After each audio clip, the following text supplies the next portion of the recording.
Gagala ka na nga lang, dapat magsaya ka. Pero bakit parang may problema yan, nakaitim dyan, nakasimangot? Napakapait talaga ba pag may inisip ka tapos hindi ka makafocus sa ginagawa mo? Tapos dito nakarating na pala kami sa Glorieta. Medyo nag-enjoy naman ako konti, pero hindi pa masyado ba. Pinicturan ko siya, binidyohan ko siya para naman maaliw-aliw din ako ba sa mga ginagawa ko. Medyo napraning kasi ako, may iniisip ako ba na hindi maganda, tapos nag-anxiety ako, na-stress na talaga ako bes. Tapos dito ako na pinicturan, ako na din ang binidyohan, medyo sumaya-saya na ako ng konti, char ang OA. Tapos habang naglalakad kami, nakita pa namin tawang kami nagiho. Ay, hype to sa TikTok besh, kung hindi mo lang alam. Pero bago ka magkakain pala no, kaya mag-exam pala muna kayo. Pag hindi mo talaga yan masagutan ng maayos, nako, hindi ka talaga makakain. Tubig na talaga ang para sa'yo besh, pero maswerte ka pa rin kasi makakatubig ka pa, di ba? Tapos sa mga oras na ito, ni-review pa yung mga sagot namin kung tama ba yun para makakain na kami. Medyo nagugutom na rin kasi kami konti. Dito nagtanong talaga ako.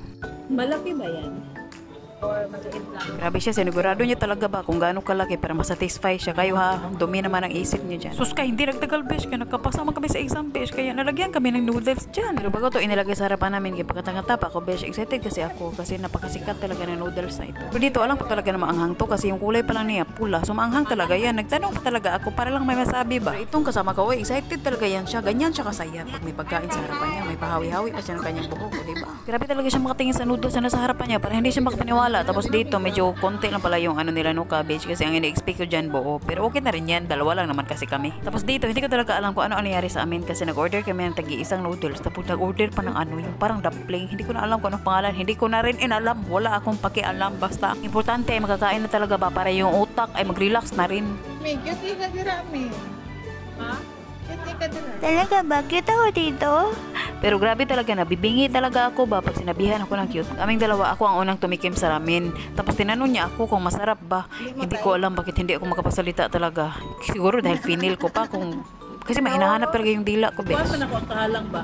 Ako pang i-feel. Assess! Tama na yung pa-explain mo dahil parang mahinahanap ka talaga ba? Kaya ano, tinanong ko kanina, hindi ka nakapasalita. I admit na masarap naman siya, pero parang mahinahanap talaga yung dila namin ba? Especially yung anghang, parang nagkamali kami sa exam kasi hindi namin nakuha yung pinaka-spicy talaga. Tapos ito yung mga in-order namin, nag-add pa kami ng noodles kasi akala namin maubos namin, pero hindi naman pala. Ay naku, inday. Iba talaga kayo ba pag food na pinag-usapan para hindi na makapag-isip ng matino. Pero in fairness lang naman sa mga pagkain na to, kay marami talagang gulay. Ma-healthy din naman siya, di ba? Tapos dito, nagpasalamat talaga kami kasi naubos namin yung isang bowl ng ramen. Tino ba naman kasi ang hindi masasatisfy dyan ang dami naman kasi, pero hindi talaga namin naubos yung noodles na ina-add namin.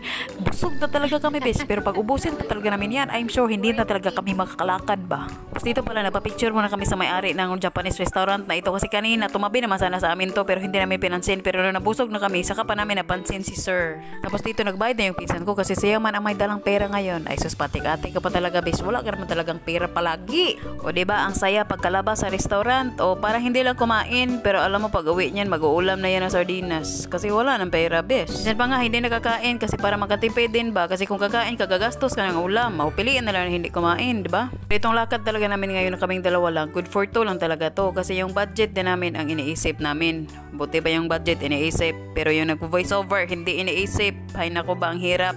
Baka naman may mag-isip sa akin dyan, no? Char, ang OA. Ngayon lang talaga kami gumala na kaming dalawa lang kasi kada gala namin, marami kami, tapos may bata pang kasama, hindi talaga namin ma-enjoy. Palagi namin hinahabol-habol yung bata, nakakapagod din kaya. Kasi mas iniisip mo pa yung bata kasi sa paggala-gala mo, gano'n naman talaga no, pag nanay ka na. Pero kailangan din natin gumala din minsan ba, para ma-enjoy din natin yung ating mga ano natin sa buhay.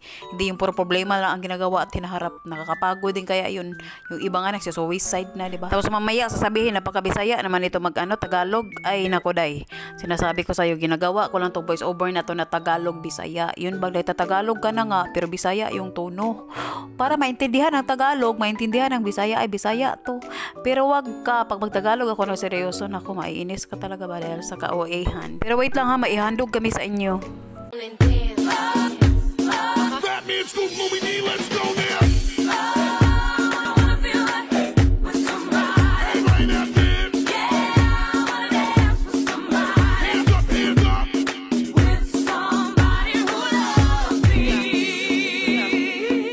O ano, masaya naman kayo. O di ba nagkakasabay-sabay naman kami. Ang ganda talaga tignan pag sumayaw kayo ba tapos nagkakasabay-sabay yung kamay nyo. Ang saya talaga ba. Tapos kanina pagpasok namin sa Glorieta, kay pumasok pa kami sa Glorieta to, tapos nung lumabas na kami, kaya nakalabas na kami sa Glorieta 4, kaganon pala, hindi mo na maano ba, hindi mo na mamalaya na saan ka na napunta, sa kakalakad mo ng malayo.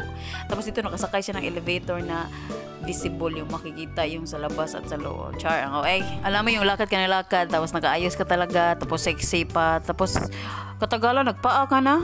Meow, meow, meow, meow. Meow, meow, meow, meow, meow. Tapos sabi ng guardian, uy, parang prinsesa na nakapaa. Sana all. Next time kasi pag-aalis, magchinilas ka na. Tapos dito ay, nako, yan na ang kanap. Kasi sobrang sakit na raw ng paa niya talaga. Tapos dito medyo hilo-hilo na rin ako kasi nag-grab lang naman kami. Wala pa rin service. Maya na, magsabi lang ako pag may service na kami, ha? Tapos dito, konting kembot na lang ng driver. Makakarating na rin kami kasi nasa Newport City na kami. Tapos magta-tricycle. Hindi na kami pwede maglakad. Uy, nakakapagod kaya. Pass mo na sa walking.